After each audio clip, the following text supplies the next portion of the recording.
There was one specific thing that caused the New Orleans Pelicans to lose to the Chicago Bulls. I'll break it down and we'll see if they can fix it going forward. Plus, we have all of the fallout from the fight against the Miami Heat. It's Locked On Pelicans. Let's go.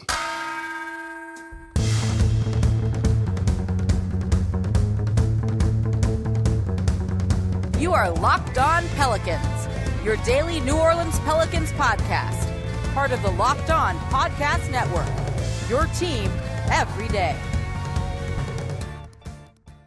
Welcome to another edition of Locked On Pelicans, the daily podcast covering your favorite team, the New Orleans Pelicans and NBA, part of the Locked On Podcast Network, your team every day, available wherever you get your podcasts and available on YouTube.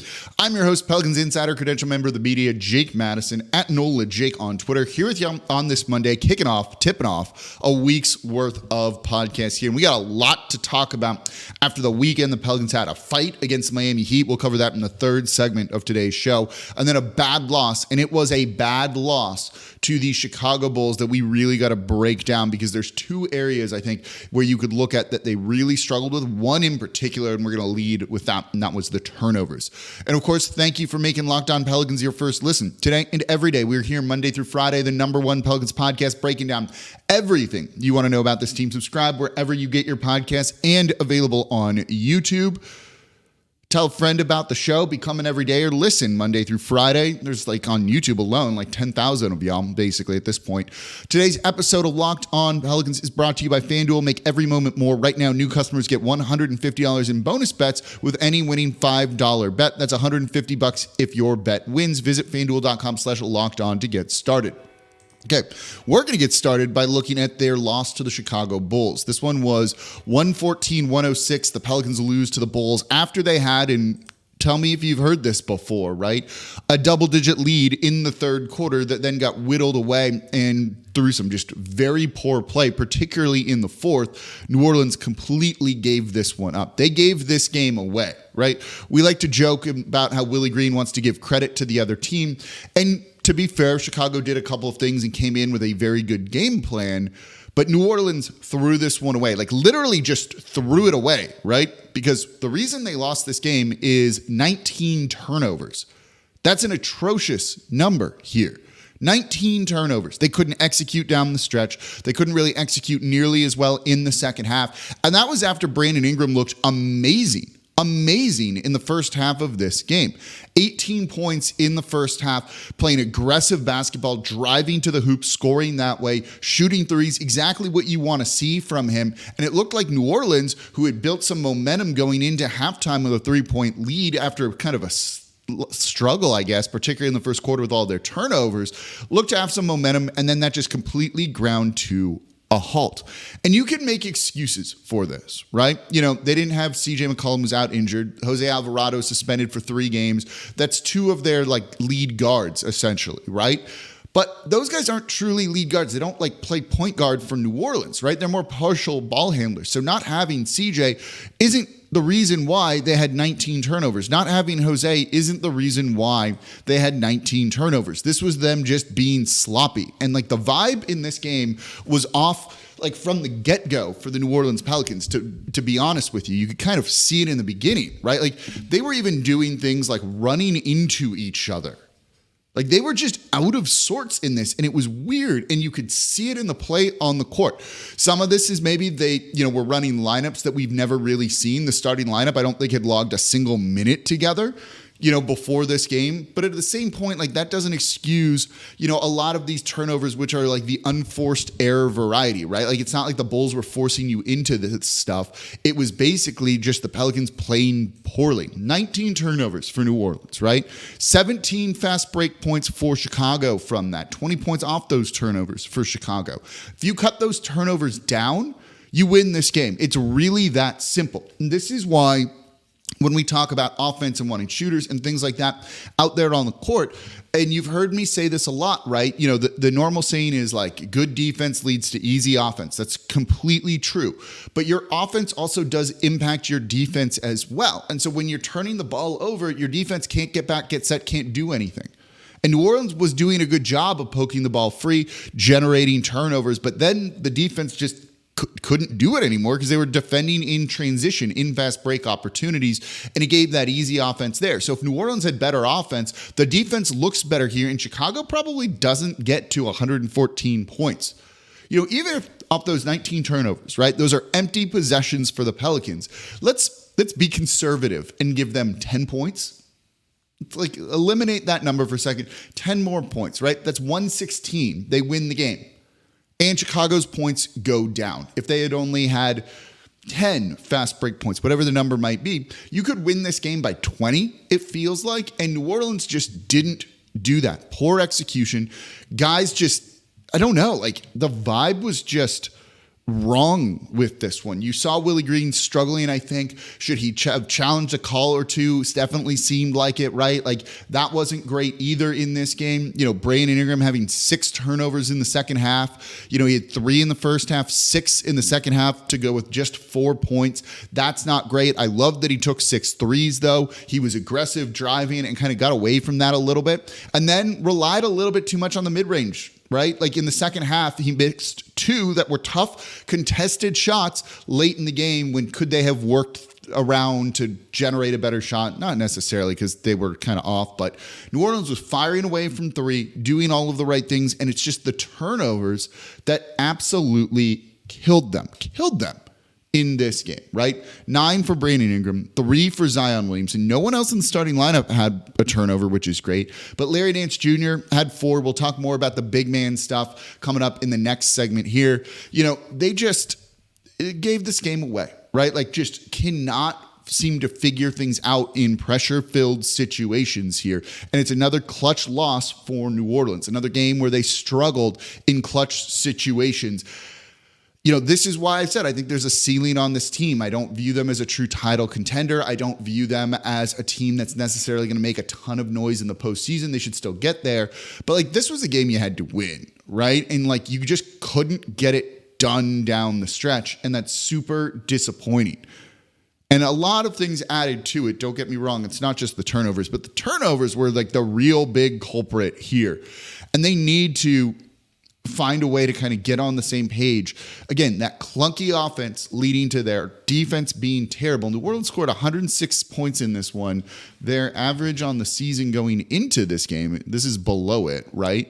And let me find where the points per game, which is not the best way to look at it, is 112. So 6 points less than that. The same problem against the Miami Heat as well. This team, I think, is going to be a fine regular season team. I don't see them being a great postseason team if this is how they're going to play. Because look, the Chicago Bulls, who are down guys too, right? There's no Zach LaVine there for them. There's no reason why you should lose this game. There's no reason why. And it was just self-inflicted mistakes with the turnovers, right? With some of the bad lineups I think we saw out there that were not great, questionable coaching decisions in this one. I think Willie Green gets a little too much flack, but this game was pretty bad, I think, from my perspective with him. One of the issues was how he plays his big men here. Let's talk about that coming up here next in today's episode of Locked On Pelicans. Right now, though, I'm excited to tell you about Grammarly because no matter what kind of work you do, how you communicate is key. Whether it's emails, reports, presentations, all of that is important to the collaboration needed to get things done. And Grammarly is going to help you out with all of this because Grammarly is your AI writing partner to help you communicate more effectively and efficiently so you can make a bigger impact at work. Whether you're just trying to send emails, whether you're trying to start writing a presentation, whatever it is it might be. I struggle looking at a blank page, but with Grammarly, you can give it prompts and it's going to populate things in there for you. And once I get that, I can start rolling and kind of pick it up from there. And it's why 96% of Grammarly users report that Grammarly helps them craft more impactful writing. So make a bigger impact at work with Grammarly. Sign up and download for free at grammarly.com/podcast. That's GRAMMARLY.com/podcast. Easier said and then done. And thank you for making Locked On Pelicans your first listen today and every day. We are here Monday through Friday, the #1 Pelicans podcast, breaking down everything you want to know about this team, looking at the loss to the Chicago Bulls. Let me know what you think in the comments down below on YouTube. Were turnovers the main reason? Was it something else? Let me know what you think. Also, become an everydayer. Listen Monday through Friday to Locked On Pelicans, or if you listen one day a week, listen 2 days a week. And tell a friend about the show. It's still going to be a fun end to the season here for the New Orleans Pelicans, but that was a bad loss to a not good Chicago Bulls team, and New Orleans really wishes they could have that one back because those are games that you've just got to win. The loss to the Miami Heat, which we'll get to more in the next segment, is like, fine, whatever, right? Like you can kind of live with that. But to the Chicago Bulls, in a game where Trey Murphy gets it going a little bit more. He made 3 threes, right? Herb Jones in this one was 4 of 6 from 3. That's great. You had Matt Ryan go 4 of 9, Jordan Hawkins 2 of 5, right? These are all really good performances, good numbers.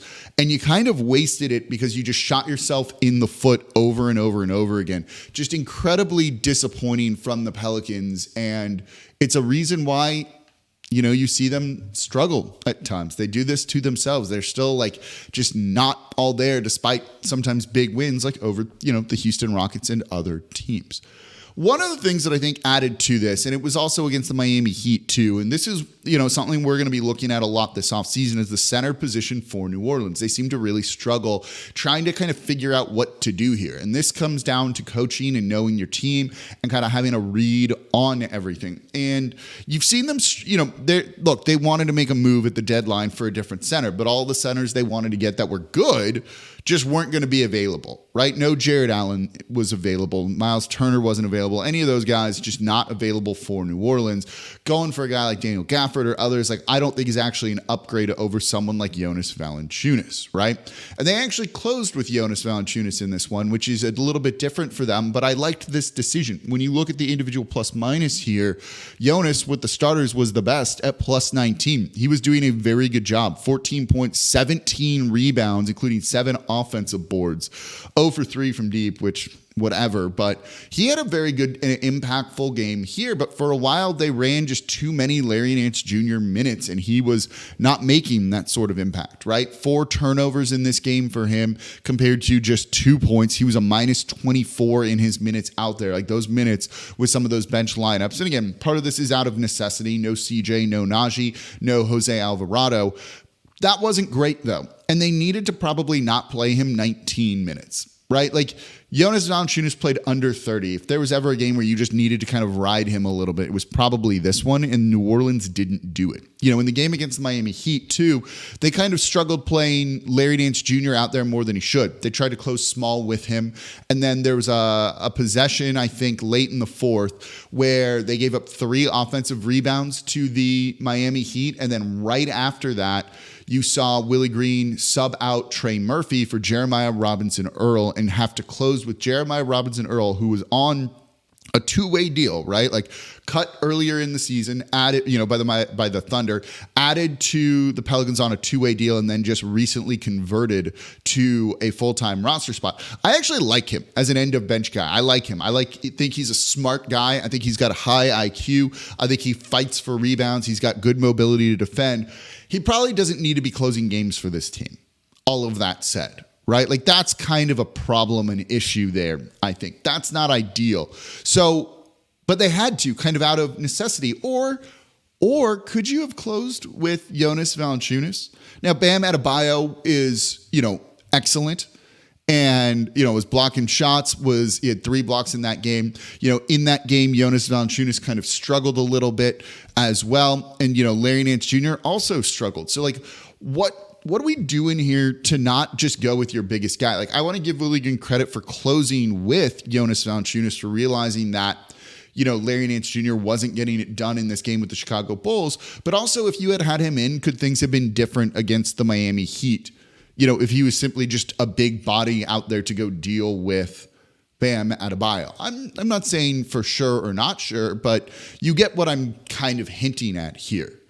They're not managing this well. It's ultimately why they want to make a move and why they want to go in a different direction. And I think, they're going to, right? They're absolutely going to change the center position up sometime this off season. It's the right thing to do. I think you do that before you really start to maybe break up Zion Williamson and Brandon Ingram. I would keep those guys. I would bring in a different center and see if that really kind of changes your fortunes.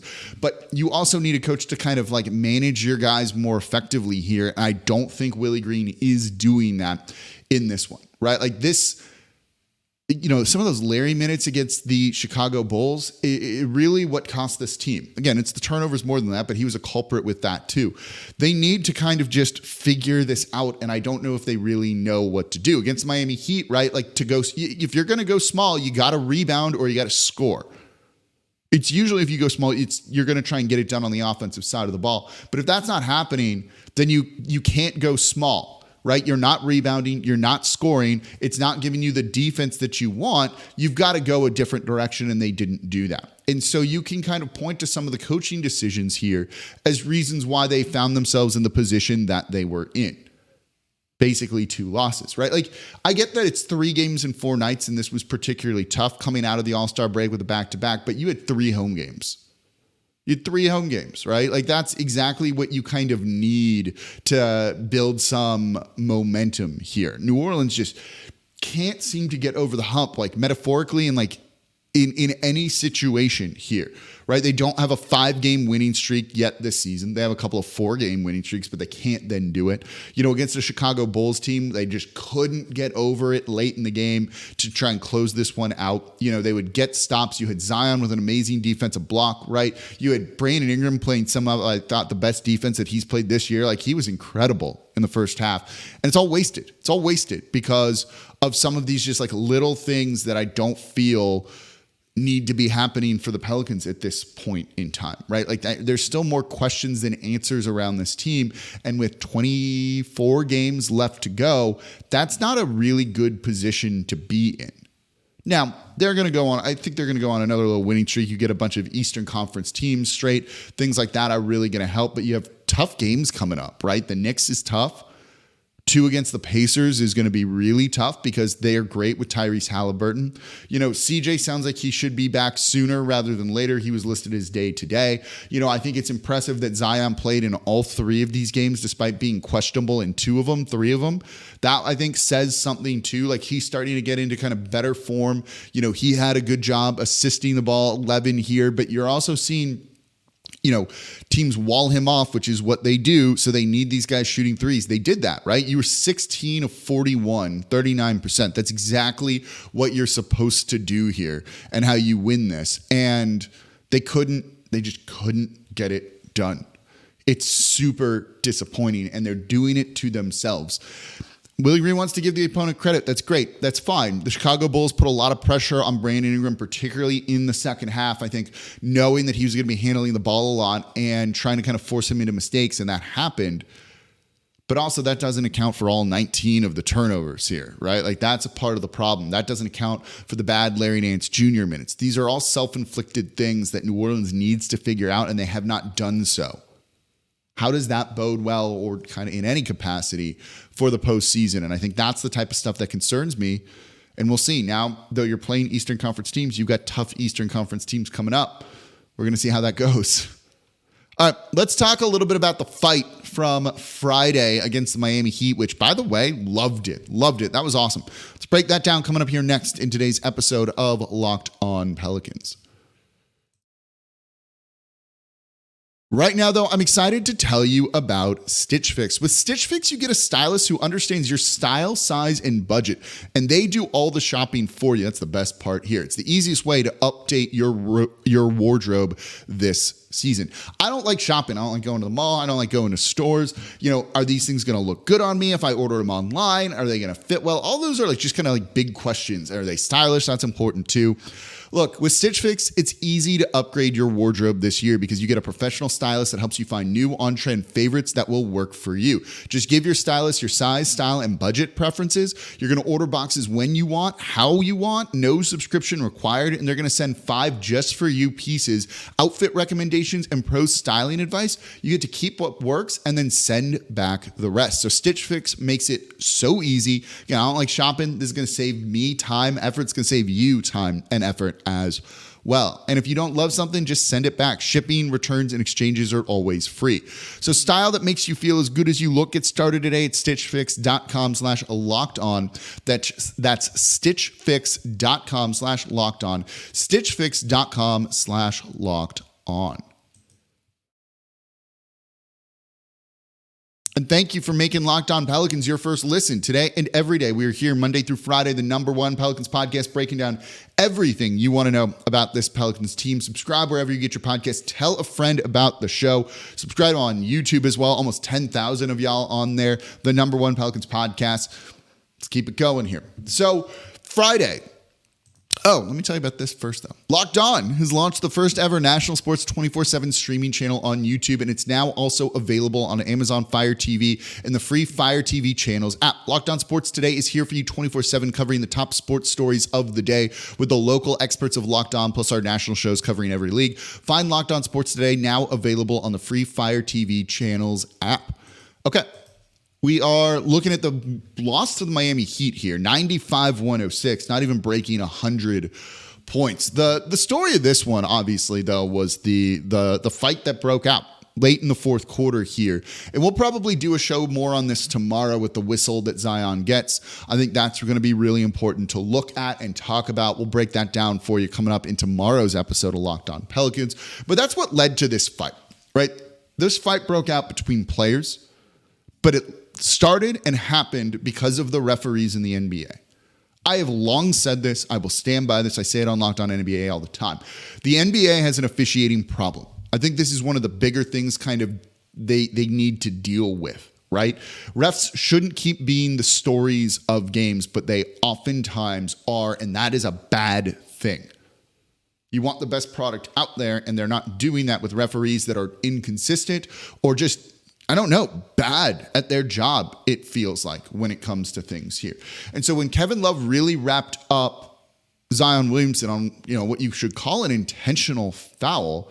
Now, I don't think he tried to throw him down. Zion said after the game, like he tried to kind of break his fall. That's kind of what I thought from there too. But it feels like the refs need to take more action on things like that. And they didn't here. And that just led to tempers kind of boiling over, right? Naji Marshall runs in, starts choking somebody. That leads to then kind of everyone getting together. And then what is Thomas Bryant doing in this fight for the Miami Heat? Going at Jose Alvarado. I love the fight from this team. You don't see that enough, I think, from them. And of course, the two guys that were ejected, Naji and Jose, probably have the most fight in them out of all of the guys out there on the court, right? Naji's nickname is the Knife for a reason.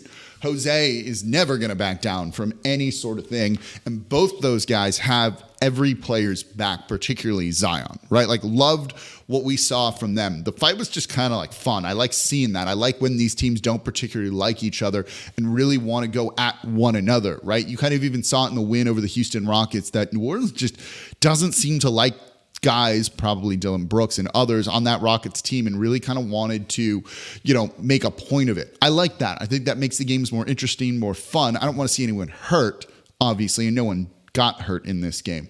So I kind of liked it, right? We've got the fallout from it here. Jimmy Butler and Naji Marshall are suspended for 1 game each.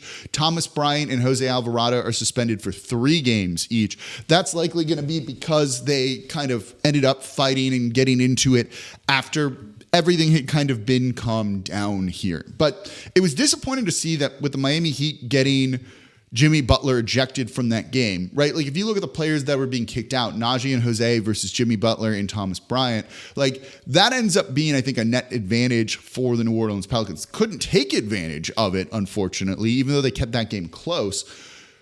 It's disappointing. I know. So we won't see Jose for 2 more games. So there, if CJ is out for a little bit longer, he rolled his ankle in this one.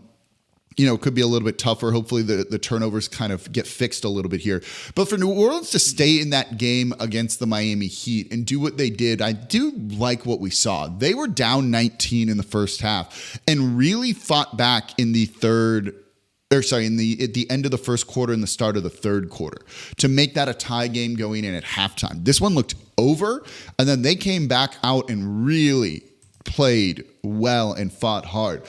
After the ejections, they kept it close when this is a team they don't match up particularly well with as long as Bam Adebayo is playing. So I liked the fight. I thought they did a lot of things right. In years past, they would have gotten blown out in this game, and they didn't. The final score is 11 points, but it truly was closer than that, especially down the stretch. Hopefully these home games are kind of like a wake up for them, right? A real disappointing loss to the Chicago Bulls that should sting. I don't want to say getting like punked or anything like that from the Miami Heat, but getting in that fight, then losing that game's got to kind of bruise the ego as well on things. So I really hope that they start to wake up and kind of really dial some things in. It's tough to make adjustments in 3 games in 4 nights, don't get me wrong, but that was a really disappointing 2 games for the Pelicans. The Miami Heat one wasn't that disappointing. The disappointing one was the loss to the Chicago Bulls. That's a bad loss. Like, there's no getting around that. And there are things they need to do to clean up and figure out if they want to get back to winning ways here, which they hopefully will do and are very much capable of doing. So that's going to do it for this episode of Locked On Pelicans. Tomorrow, let's look at Zion and the foul calls, the referees. I want to get into more of that because I do think that's really important here. Is there anything New Orleans can do? We'll break that all down coming up in tomorrow's episode of Locked On Pelicans. That's it. As always, I'm your host, Jake Madison, at NOLA Jake on Twitter. I'll be back with y'all tomorrow.